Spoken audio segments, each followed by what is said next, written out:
Olá, bem-vindos ao meu canal. Que bom que você está aqui de novo. Eu sou a Gabi Ribeiro, moro já há um tempo aqui em Lisboa e hoje eu trouxe uma pessoa que é autoridade no assunto para responder a pergunta que vocês mais fazem para mim, que é: Gabi, como que eu faço para morar em Portugal?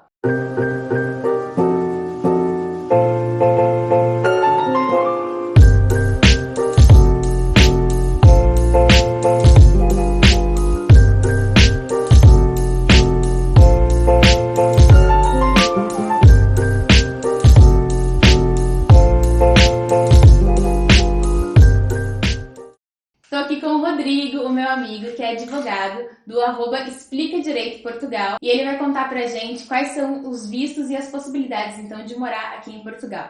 Rodrigo, quem é você? Conta pra galera.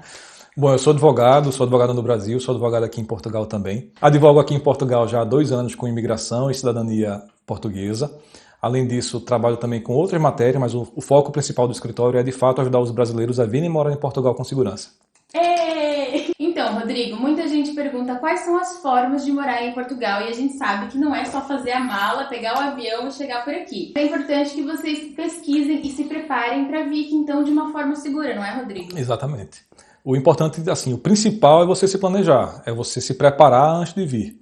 Isso leva um tempo, às vezes alguns meses, às vezes até 1 ano de preparação, de estudo, para chegar com segurança em Portugal. É bom vir para Portugal para poder experimentar, ver como é que são as coisas, fazer o test drive que a gente estava chamando de Test life. test life. Não Você passar aqui um tempo, não agora, a gente está em plena pandemia, mas antes da pandemia e certamente quando a pandemia passar, o ideal é exatamente isso. Você passa aqui 15 dias, 30 dias em concelhos diferentes, em freguesias diferentes, para ir testando o estilo de vida. Você vai vir para cá não para ficar num hotel, é o que eu aconselho. Fica no Airbnb, por exemplo, e vai testando a padaria da esquina, vai no supermercado, né? Tenta alugar um carro e dirigir aqui por algum tempo para ver como é, se tem alguma diferença, se não tem, enfim. Visita uma escola, se você tem filhos, para saber se é bacana deixar os seus filhos lá, etc. Inclusive socializar, né? Tenta socializar, tenta conversar com um português na rua, para você perceber como é que é um pouco da cultura. Afinal, a cultura, a gente só sente ela mais nítida na socialização, não é? E às vezes você vem achando que vai falar com as pessoas igual fala no Brasil, e não, aqui a cultura é um pouco diferente. Coisa bacana que você falou agora e que me chamou a atenção para um detalhe é que, assim, muitos de nós vêm para Portugal achando que a gente vai ficar aqui morando numa bolha de brasileiros. Ou seja, que a gente vai ficar aqui super acolhido porque aqui tem outros brasileiros que já chegaram, já desbravaram a terra. Exatamente. E a gente vai ficar super acolhido. Tem muito brasileiro aqui que vai te dar a mão, que vai te ajudar, etc e tal. Mas você fazer amizade com portugueses vai te abrir muitas portas. Olha. Vão te ensinar caminhos que os brasileiros que estão aqui há 1 ano, 2 anos, 3 anos, 4 anos ainda não conhecem. Tá? Então é muito importante a gente também socializar com os portugueses. Olha, e tem muita gente que me segue que mora não só no Brasil, né, mas mora em outros países, e fica a dica aí para você que vive nessa bolha só de brasileiro, tem muita oportunidade passando por você e você tá perdendo porque acha que tá ali no conforto da sua língua, da sua cultura, e afinal a gente sai do Brasil para isso, né? Para viver outras coisas, outras experiências, então... E antes de ter medo de se relacionar com o português, pelo contrário, tem muita gente que também tem um receio de tem xenofobia, vai ter crítica, etc, que são os brasileiros. Eu tenho inúmeros casos para contar de portugueses que se aproximaram de brasileiros que já estão aqui porque gostam desse nosso jeito mais acelerado, mais despachado e etc. Aquela malemolência que só o brasileiro tem, não é? Sim, então, Rodrigo, eu sei que existem várias formas, mas para não ficar um vídeo muito extenso, até porque cada tipo de visto dá para ir um vídeo, né, de 1 hora, eu acho pouco até. Mas o Rodrigo vai contar pra gente as principais formas, então, de vir morar aqui em Portugal, certo? Basicamente, Gabi, assim, existem 7 vistos que você pode aplicar para poder vir morar em Portugal legalmente. Só que vai depender, assim, em qual deles você se encaixa, tá? Se você é um estudante, se você é um empreendedor ou pretende empreender, se você é um profissional liberal, se você é aposentado. Então, cada situação dessa, cada peculiaridade dessa, cada característica dessa que você já possui é que vai determinar qual o melhor tipo de visto para você vir para Portugal. E por isso bacana deste vídeo, né? Porque às vezes a pessoa quer vir, mas nem sabe onde ela se encaixa, né? Então, aqui explicando um pouco quais são os tipos de visto, talvez alguém se identifique lá do outro lado. Pois é, e assim, sabe uma coisa curiosa? Tem muita gente no Brasil ainda que pensa que para vir morar legalmente em Portugal precisa ser nacional da União Europeia. Tipo, tem que ter um passaporte vermelhinho. Não, não precisa. Você, sendo brasileiro e se encaixando em uma das hipóteses de visto, você vem morar com segurança aqui. Eu costumo dizer que essas pessoas que já têm dupla cidadania são os imortais, não são mortais como nós. É verdade, é verdade, é verdade. Eu também não tenho nenhum parentesco com nenhum europeu e estou aqui. Tá bem. Basicamente, são 7 tipos de vistos que você pode aplicar para vir para cá. Então, você tem que entender qual é o melhor que se adequa ao seu caso e aplicar. Eu vou falar rapidamente de todos eles, os que são mais frequentes, que são mais utilizados pelos brasileiros para virem para Portugal. O D1, que é quem vem para Portugal com um contrato de trabalho com empresa portuguesa, por exemplo. O D2, que é o visto de empreendedor ou trabalhador independente. E aí, trabalhador independente é, por exemplo, o advogado, que é o meu caso. Não foi com esse visto que eu vim, tá? Não foi com o D2, eu vim com o D7 e vou explicar depois. Mas um advogado, um arquiteto, por exemplo, é um trabalhador independente e ele pode usar o visto D2. Você que está aí e quer trabalhar na sua área aqui em Portugal. Então, é legal ver essa parte também, né, Rodrigo? Se a área dela se enquadra nesse tipo de visto para vir trabalhar aqui. Senão não é todo profissional que pode vir para trabalhar, não é? Assim, o que é que acontece? Algumas profissões não podem exercer imediatamente sua profissão aqui em Portugal. Por exemplo, o médico, para trabalhar aqui em Portugal, precisa passar por todo um processo de validação de diploma, etc. e tal. Isso vai levar um tempo maior.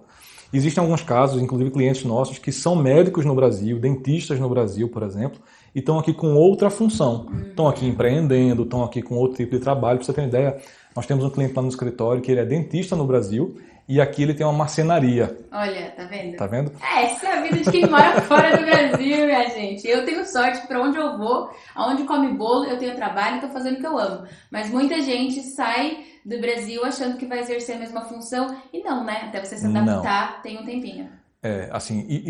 Não são raros os casos exatamente nesse sentido, ou seja, você muda de país, você precisa se adaptar. Você não vai viver a mesma vida que morava no Brasil. Você tem que vir com essa mente aberta, digamos assim, uma palavra que está muito na moda hoje, uma mente desconstruída. Né? Você vem para cá para recomeçar.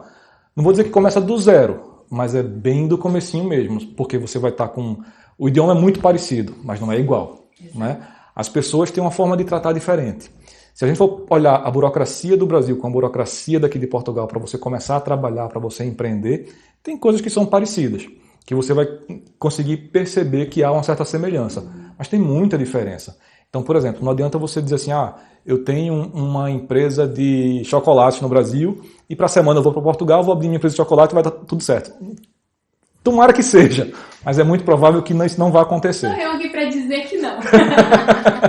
Mas se você vem com esse mesmo visto D2 para empreender, por exemplo, aí o panorama é totalmente diferente. Por quê? Você não vem com a sua profissão, digamos assim, com o seu bacharelado, o seu diploma do Brasil. Sim. Não é isso que vai valer. O que vai valer é o seu espírito empreendedor. Tá? E aí o que é bacana?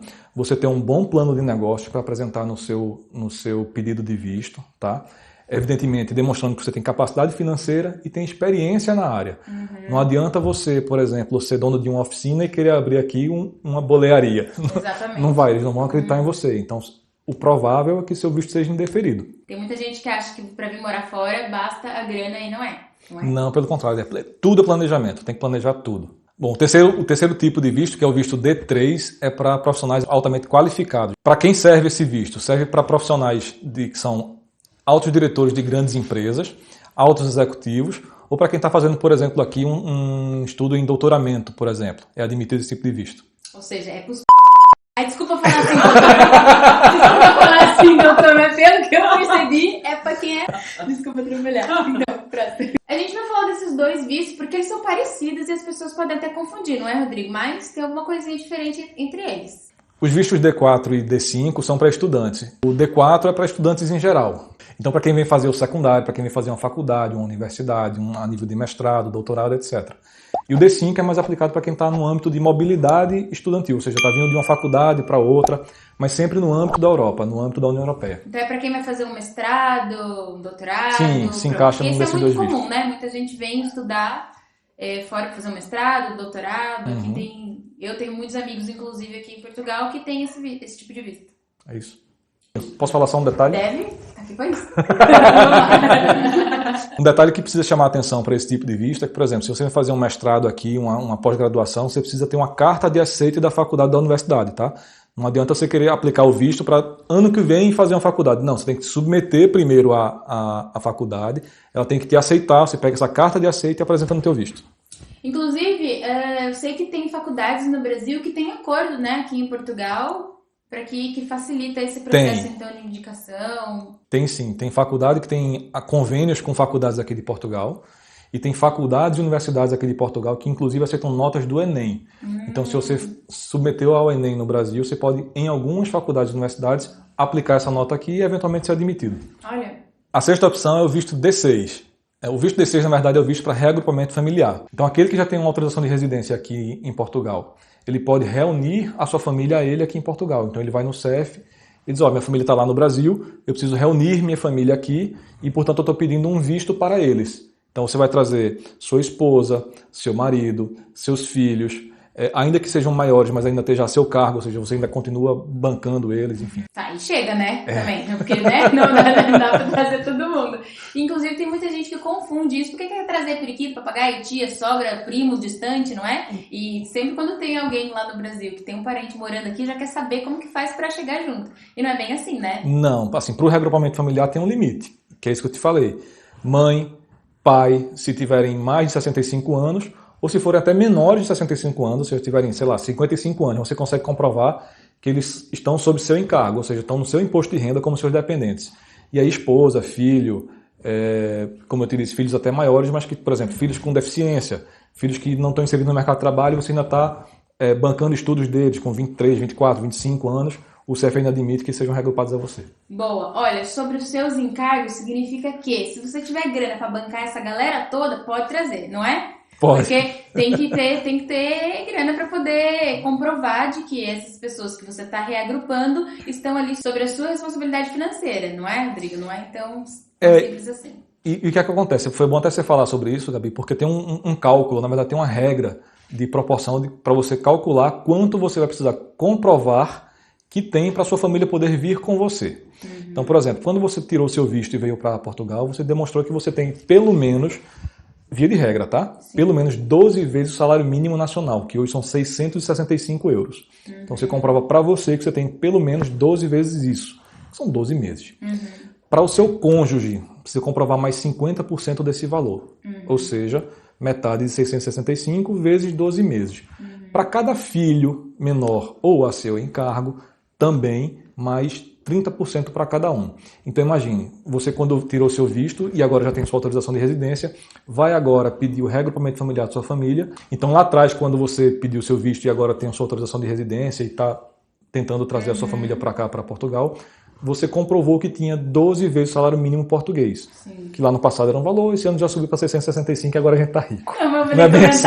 E aí agora você precisa comprovar pelo menos 50% do valor do salário mínimo português para sua esposa e pelo menos 30% para cada filho seu. Tá. Eu sei que é muito número, você não gravou por aí, mas vamos adiantar já que é dinheiro, tá? Tudo é planejamento. Agora a gente está falando sobre planejamento financeiro, né? Tem planejamento de vida, planejamento financeiro, planejamento escolar dos seus filhos. O terapêutico. O terapêutico é importante, né? A sétima opção, Gabi, é o visto D7, tá? Que é conhecido como visto de aposentados. Mas não serve só para aposentados, não. Na verdade, o visto D7, ele é para titular de rendas passivas. Esse negócio do financeiro fica um pouco confuso aqui pra gente, que é um pouco leigo. Rodrigo, o que seria uma renda passiva? Tá, renda passiva, por exemplo, é a renda que tem o aposentado, ou seja, já não precisa trabalhar para receber aquele valor. Todo mês certinho ele vai receber aquele valor em sua conta e ele pode viver tranquilamente em Portugal. Outro tipo de rendimento passivo, por exemplo, é quem tem uma empresa funcionando no Brasil e não precisa estar no Brasil para receber esses rendimentos. Ou seja, pode estar aqui em Portugal e a empresa está sendo tocada lá no Brasil por um administrador, um gerente, enfim, seja lá o que for, outro sócio, que manda esse rendimento para você aqui. Outra hipótese, no Brasil você tem diversos imóveis alugados. Você recebe a renda dos imóveis alugados e vive tranquilamente aqui em Portugal. Sim, o importante então é você comprovar uma renda que te sustente aqui em Portugal, não é? Qual é a regra de ouro aí? É você comprovar que você permanece aqui em Portugal, não necessariamente em Portugal estar trabalhando, mas recebe uma renda passivamente que vem do Brasil. Tá, Rodrigo, então, nesse caso, se a pessoa já tem um rendimento lá no Brasil, vem morar aqui, ela pode trabalhar aqui para aumentar esse rendimento? Pode, tranquilamente, não há impedimento nenhum, pelo contrário. E Portugal quer que você trabalhe aqui, até para gerar mais negócios na economia. Portugal precisa de nós brasileiros e de tantos outros estrangeiros exatamente para isso. Agora sim, Rodrigo, muita gente quer sair do Brasil Brasil, vim morar em Portugal e vou te adiantar já que a maioria que me pergunta isso nem o passaporte tem. Então, peraí, tem alguns passos, né, para poder seguir, então, dando entrada nesses vistos. E o primeiro é o passaporte. O primeiro é o passaporte. Não tem como você querer apresentar um pedido de visto sem ter um passaporte. Você tem que ter um passaporte válido por pelo menos 90 dias da data que você acha que vai chegar em Portugal. Então, corra para a Polícia Federal, tire seu passaporte e comece a juntar a documentação. Olha aí, tem todo um planejamento. Então, o primeiro passinho, a primeira portinha que a gente abre é, então, fazer o passaporte, não é? Exatamente. E o restante da documentação, para tirar em questão de valores? Para cada tipo de visto, ou tem um valor único, como que é? Sim, existem dois valores, a depender do tipo de visto que você vai aplicar. Mas um está ali perto de R$700 e outro ali perto de R$800. Então, você vai ficar entre R$700 e R$800, a depender do visto que você vai aplicar. Muito bem. Agora, Rodrigo, quando a gente fala desse assunto, parece ser assim, um bicho de 7 cabeças, muito burocrático, parece que tem muito documento, é muito difícil, né? Às vezes as pessoas já começam a pesquisar e já meio que desistem por ali, e afinal não é bem desse jeito. Não, Gabi. Inclusive, assim, eu costumo dizer para todos os que são meus clientes e aqueles também que não são, que necessariamente você não precisa nem de advogado, nem de uma assessoria para tirar seu visto. Você pode fazer sozinho se quiser, não há problema nenhum nisso. A diferença é que nós, que já temos a experiência, vamos te orientar. Reunir os documentos corretos, saber que documentos pedir, como pedir e como apresentar. Sim. Isso você vai ganhar tempo e certamente economizar dinheiro. Sim. Até porque isso evita que a pessoa fique ali tomando vários caminhos, né? Sendo que você já consegue trilhar ela e evita também reunir as documentações erradas, não é? E eu posso te falar até um caso concreto, um cliente nosso que achava que o visto correto dele seria um visto D2 e começou a fazer plano de negócios, pesquisar, contratou um consultor em Portugal, aí lá vai gastar dinheiro em euros e etc. Tal. Quando conversou com a gente, disse, espera aí, você tem rendimentos passivos aí no Brasil, por que você não vem embora logo de uma vez? É tão simples, olha aí. Com 90 dias saiu o visto dele, ele pegou o avião e veio pra cá, acabou o problema. Bacana. Agora, Rodrigo, é muita informação, eu sei que a gente tentou ser o mais claro e objetivo, mas tem muitas pessoas que vão ficar ali com pulguinhas atrás da orelha, querendo saber um pouquinho mais, onde que elas podem ter mais informações a respeito da documentação e, enfim, outros detalhes.